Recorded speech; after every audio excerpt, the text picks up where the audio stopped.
Hola a todos! You know what I tried to do? I spent my last hour to try to get this nail into a wall with this screwdriver. And you know what? It didn't work.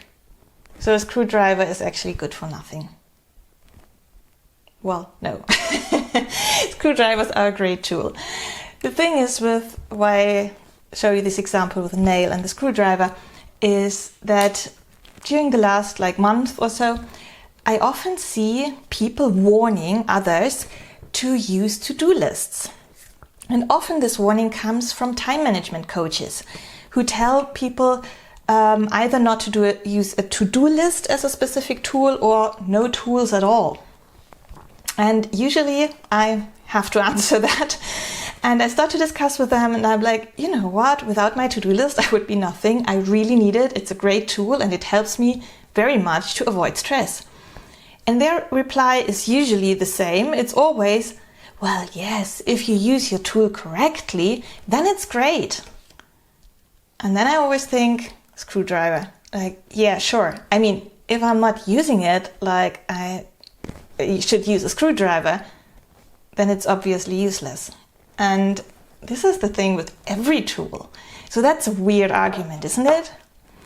So I would just like to go through a few of those arguments that I often hear when people are bashing to-do lists.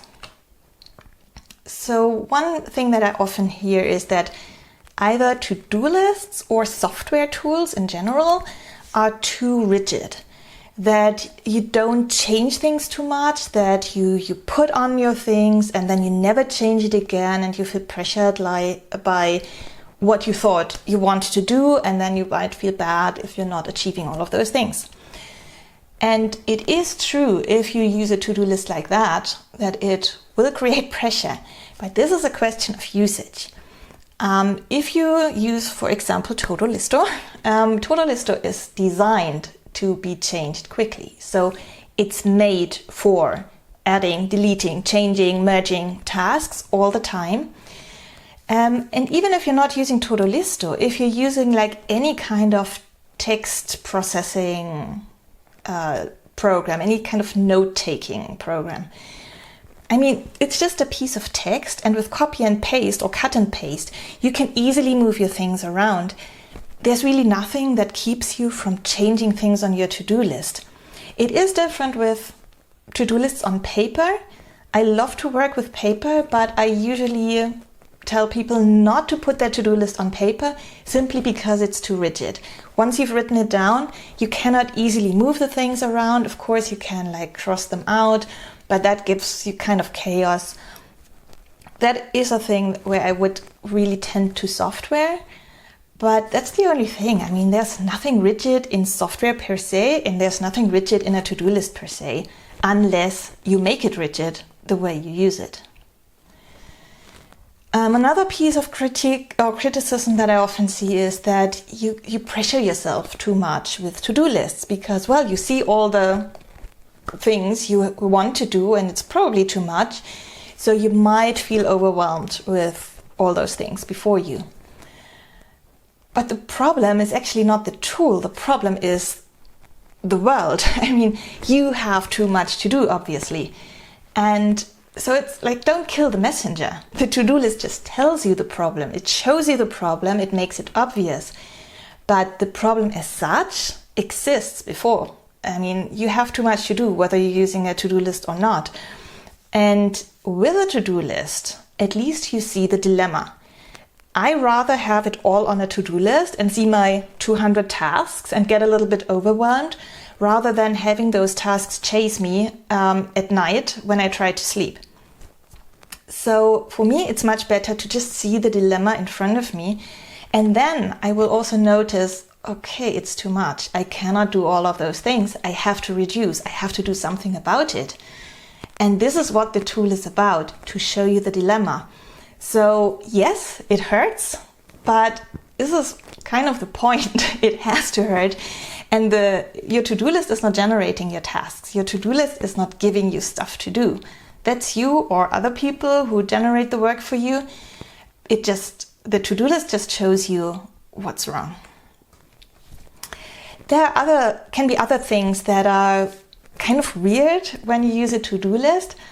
For me, it's a bit like if I use a screwdriver too much, I might get blisters. And that doesn't keep me from using the screwdriver. So something that I have observed for myself recently is that when I do things that are not on my to-do list, I feel that they don't count. So at the end of the day, when I think about, hey, what did I do today? On my to-do list, I see, okay, all the check boxes, all the check marks that I could make. Fine, I know what it was important, because otherwise it wouldn't have been on my to-do list, and I did important things. If I'm doing things that are not on the to-do list or not yet, that didn't even make it to the to-do list because I just worked them off like on the side, it feels often to me as if I didn't really do anything. This is of course ridiculous. It's just as important and it's just as valuable. And I think when you observe yourself and see these kind of ridiculous things, you can work against them and you can, adjust your perception of what you did that day. And of course, there's one thing that I often see with also other tools is that people expect too much from the tool. Of course, the tool doesn't solve your problems. So this screwdriver will never assemble a shelf from IKEA by itself. So if I want to get my shelf assembled, I need the screwdriver. There's no way I get this shelf together without the tool, but the tool is not doing it. I'm doing it. And that's the same thing with to-do lists, obviously. So you decide what you put on your to-do list. You decide what you delete without having done it. You decide when you make your check marks to say, okay, I have done it. You decide what kind of notes you want to add. You decide the order in which those to-dos are on your list. You decide when you plan or want to do those things. This is up to you. The to-do list is just a tool to show you what you have on your plate, what you are trying to get done, but it's not making the decisions for you. This is up to you. It's just a tool for making good decisions. But this is again true for any kind of tool. The tool is not doing your work. That's not happening. So taking it all together, so in the world we live on, we have so many options of what we might possibly be doing, so many things that others ask us to do, that we ask ourselves to do, that we want to do, that we feel obliged to do. Without a to-do list, I would drown in this, really. I need this tool to see all those options right in front of me and then make a good decision of where I want to invest my time. And for me, it's basically impossible to survive without a to-do list nowadays.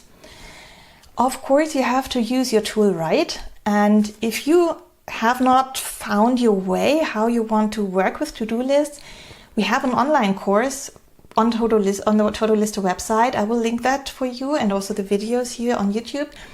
So just take this course. It's a 7-day course just with very little instructions to get you into the mood, into the habit of using a to-do list. And in general, for any kind of tool, I would also always tend to use the simpler one. So a screwdriver is a wonderful general tool that you can use for so many things. Not exactly for getting a nail into the wall, but for many other things. And the same with to-do lists. I mean, a to-do list is really a very simple concept. It's just writing the stuff down that you're trying to do.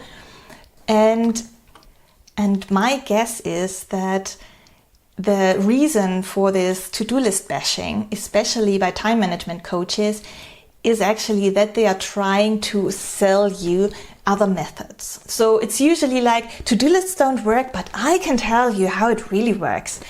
And any kind of method is a tool again, so it's another tool. And it's my impression that they just want to make sure that you book a personal coaching so they can teach you their method. And there's nothing wrong with that. Maybe their method is great, but I don't see the point why you shouldn't start with a simple tool, and maybe that helps. And to-do lists are a very simple and easily accessible tool. You don't need a lot. You don't even need a special software like To-Do-Lister. You can use any kind of note-taking program and get going. So don't let yourself get distracted by this bashing of tools in general or to-do lists in particular, and just see what works for you. use the tool and see how it helps you, if it helps you. So I see you next time. Hasta luego.